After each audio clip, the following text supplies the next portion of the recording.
Hello and welcome everyone to VV studies. आज हम marketing management के यूनिट 5 का एक नया टॉपिक पढ़ने वाले हैं, that is legal issues in marketing. ये हमारा लास्ट टॉपिक है मार्केटिंग मैनेजमेंट का।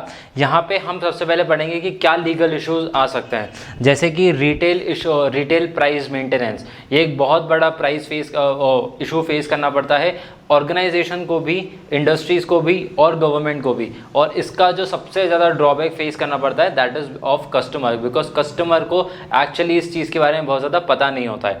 जनरली क्या होता है, जैसे ऑब्वियसली हर एक प्रोडक्ट की MRP सेट होती है, but that is the maximum retail price. But इसके साथ साथ कहीं कहीं पे मिनिमम सेलिंग प्राइस भी मैंशनड होता है, मतलब कि MRP भी मैंशनड है, MSP भी मैंशनड है, बट सम शॉपकीपर्स और some businessman take advantage of this, जहाँ पे वो लोग एक मार्केटिंग फॉर एग्जांपल एक किसी प्रोडक्ट के ऊपर MRP लिखी हुई है 90 रुपीज़, तो वो उसको कट करके उसके ऊपर 95 लिख देंगे, या फिर उसके ऊपर एक स्टिकर चिपका के उसके ऊपर 95 रुपीज़, 100 रुपीज़, 120 रुपीज़ लिख सकते हैं और फिर उसके ऊपर डिस्काउंट दे सकते हैं। जनरली लोग मार्केटिंग करने के लिए, प्रमोशंस देने के लिए, डिस्काउंट देने के लिए कर सकते हैं, जहाँ पे उस प्रोडक्ट को प्राइस को वो लिख सकते हैं कि 90 को वो हो सकता है आगे 1 लिख के कर दें 190 और फिर उसके वो बोलते हैं फ्लैट 100 रुपीज़ ऑफ। तो ये ऑफर्स देने के तरीके और मतलब बहुत सारे तरीके से कस्टमर्स को बेवकूफ़ बनाया जा सकता है इस चीज़ में, जहाँ पे ना इंडस्ट्रीज इस चीज़ को कंट्रोल कर पाती हैं ज़्यादा अच्छे तरीके से और ना ही कंज्यूमर इस चीज़ को समझ पाता है।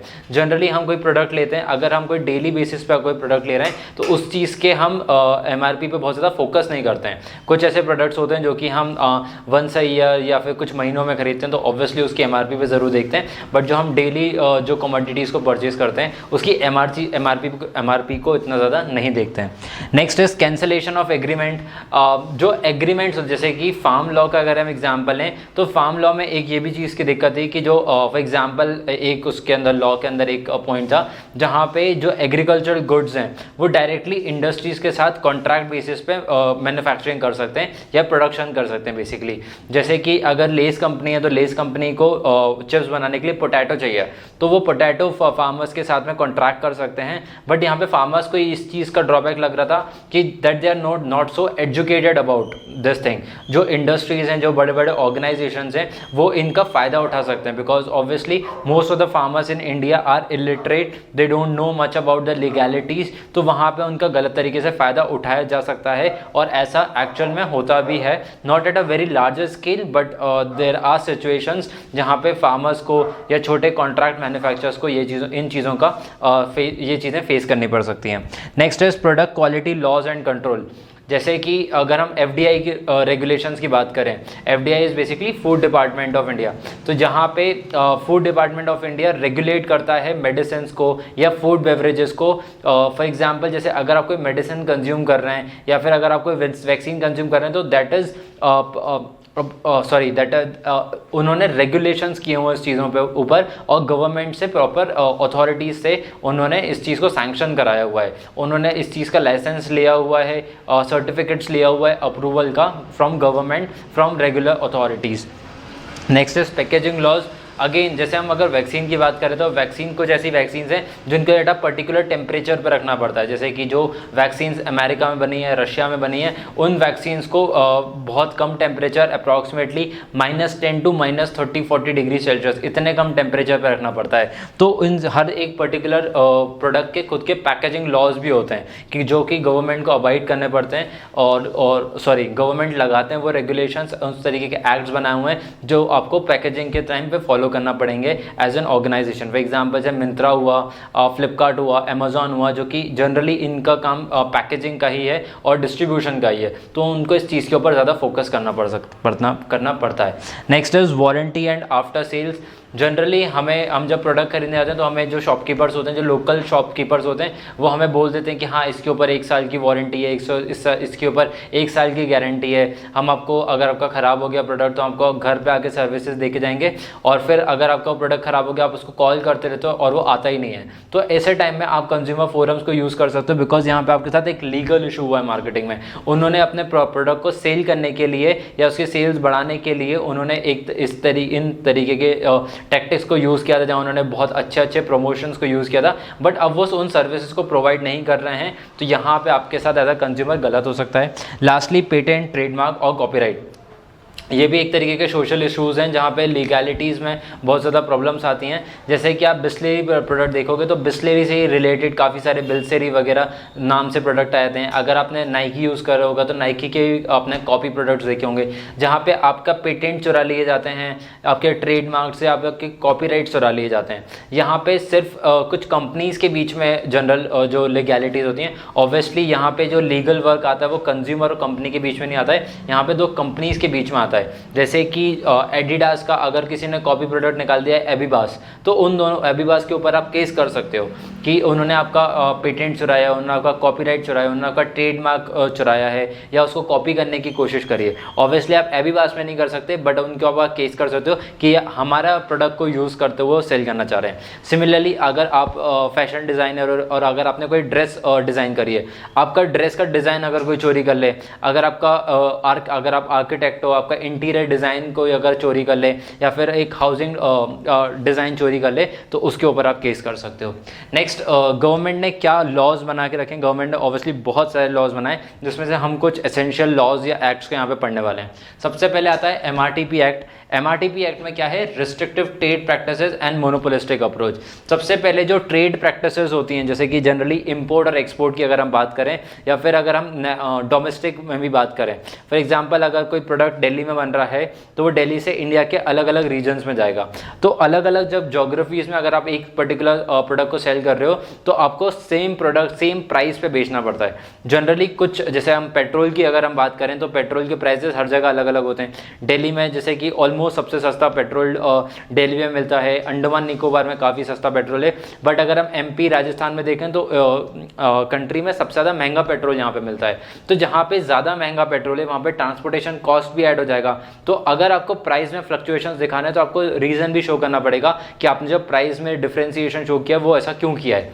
सिमिलरली अगर आप लद्दाख में अगर कोई प्रोडक्ट खरीदोगे, अगर आप सिक्किम में कोई प्रोडक्ट खरीदोगे तो वहाँ पे जनरली प्राइजेस थोड़े हाई रहते हैं। द रीज़न इज़ कि वहाँ पे ट्रांसपोर्टेशन करना बहुत डिफिकल्ट है। अगर आप लद्दाख में इतने हाई एल्टीट्यूड पर उस प्रोडक्ट को लेके जा रहे हो तो उसमें ज़्यादा ट्रांसपोर्टेशन रहेगा बिकॉज ऑफ जैसे रोड्स हैं, हिली टेरेन है, तो उसके लिए उनको ज़्यादा पैसे पे करने पड़ सकते हैं।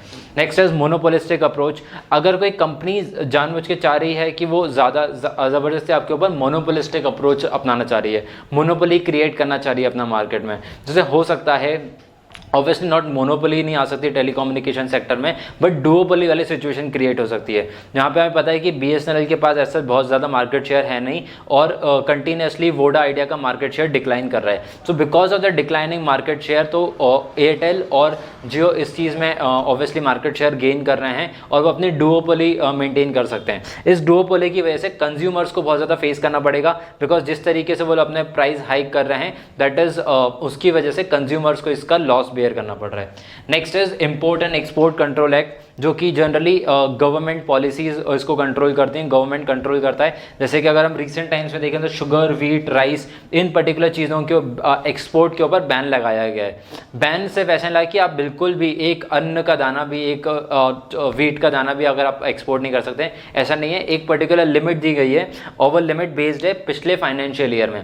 पिछले फाइनेंशियल ईयर में जितना आपने एक्सपोर्ट किया था व्हीट, राइस, शुगर, उतना ही आप इस साल भी कर सकते हो। ये गवर्नमेंट ने इसलिए किया है बिकॉज वो इन्फ्लेशन रेट को मेंटेन करना चाह रहे हैं। इंडिया में जो राइजिंग इन्फ्लेशन है उसको कंट्रोल करने के लिए गवर्नमेंट ने मेजर्स लिए हैं। तो जब आपकी कंट्री की बात आ रही है, जब आपके कंट्री के इन्फ्लेशन की बात आ रही है, तो गवर्नमेंट इन एक्ट्स को यूज़ करते हुए किन कुछ पर्टिकुलर कमोडिटीज़ के ऊपर बैन लगा सकते हैं। जैसे कि रशिया यूक्रेन वॉर चल रहा है तो USA ने और यूरोपियन कंट्रीज़ ने काफ़ी रशिया के ऊपर सैंक्शंस लगाएं, जैसे कि बेसिकली उनके नेचुरल गैस के ऊपर, पेट्रोल के ऊपर सैंक्शंस लगाएं जहाँ पे वो उनसे प्रोडक्ट नहीं खरीद रहे हैं। तो इस तरीके के एक्ट्स फॉरेन में भी यूज़ होते हैं और इंडियन गवर्नमेंट भी यूज़ करता है। Next is IDR act. For from consumer point of view, this act is very important because of its features like it controls the prices. कुछ मतलब कंपनी अपने मन चाहे प्राइसिंग नहीं लगा सकती है। जैसे कि अभी हमने टेलीकम्युनिकेशन सेक्टर में बात करी थी कि एयरटेल और जियो कंटिन्यूसली उनके प्राइस हाइक कर रहा है। वो प्राइस हाइक एक लिमिट तक हो सकते हैं, अगर वो एक लिमिट से ज़्यादा हो जाएंगे तो गवर्नमेंट उसके ऊपर एक्ट लगाएगी जहाँ पे उसके सर्विसेज को कंट्रोल करने की कोशिश करेगी। And obviously BSNL is also in the market, तो वो उन चीज़ों को रेगुलेट करने में हेल्प करेगी। Next is regulation by license. अगर आपको कहीं पे रेस्टोरेंट खोलना है, अगर आपको कहीं पे पब खोलना है, अगर आपको लिकर की शॉप खोलनी है, तो आपको उसके लिए लाइसेंस लेने की ज़रूरत होती है। अगर आपको ड्रग बनानी है, अगर आपको कोई मेडिसिन बनानी है, अगर आपको कोई हेल्थ केयर सेक्टर से रिलेटेड अगर कोई प्रोडक्ट बनाना है, तो आपको गवर्नमेंट से पहले लाइसेंस लेना पड़ेगा। अगर आप सिर्फ प्रोडक्शन भी करो, जैसे SII है जो कि सिर्फ प्रोडक्शन के ऊपर फोकस करता है, तो भी उन्हें लाइसेंस और फ्रेंचाइजीज लेनी पड़ती हैं। Next is prohibition of sales of goods ordinary kept for sale. मतलब आप सप्लाई चेन को बंद नहीं कर सकते हैं, आपको एक मिनिमम सप्लाई चेन मेंटेन करनी पड़ेगी मार्केट में। आप उसको कंटिन्यूसली अपने प्रोडक्ट्स को वेयर हाउसिंग नहीं कर सकते हो, जिससे कि आपके प्रोडक्ट की डिमांड बढ़ जाए, उसकी वजह से प्राइस बढ़ जाए और फिर आप उसको बाद में सेल्स में निकाल दो, जो एंड ऑफ रीजन सेल्स होती हैं, इस तरीके की जनरल सेल्स होती हैं ये। बट इसके लिए आप ऐसा नहीं कर सकते कि आप अपनी ऑर्डिनरी सेल बंद कर दो। जैसे कि हो सकता है एक शॉपकीपर हो जो अपने 6 दिन अपनी दुकान बंद रखे, अगर सिर्फ उसी की दुकान है मार्केट में, तो हो सकता है वो इस चीज़ को इन प्रैक्टिसेस को यूज़ करता हो कि वो 6 दिन बंद रखे और सिर्फ एक दिन अपनी शॉप ओपन करे जहाँ पे वो सेल लगा देगा उस चीज़ की। एंड ऑब्वियसली एक हफ्ते में डिमांड बहुत ज़्यादा बढ़ जाएगी, तो वो कंज्यूमर्स को हायर प्राइस पे करना पड़ सकता है। नेक्स्ट इज रेगुलेट और प्रोहिबिट कमर्शियल और फाइनेंशियल ट्रांजैक्शंस। जैसे गवर्नमेंट, अगर आप UPI यूज़ करते हो या फिर अगर आप कोई भी बैंक को यूज़ करते हो, तो बैंक ने एज एन RBI ने आपके ऊपर ट्रांजैक्शन लिमिट लगा के रखी है कि आप एक दिन में इससे ज़्यादा ट्रांजैक्शंस नहीं कर सकते।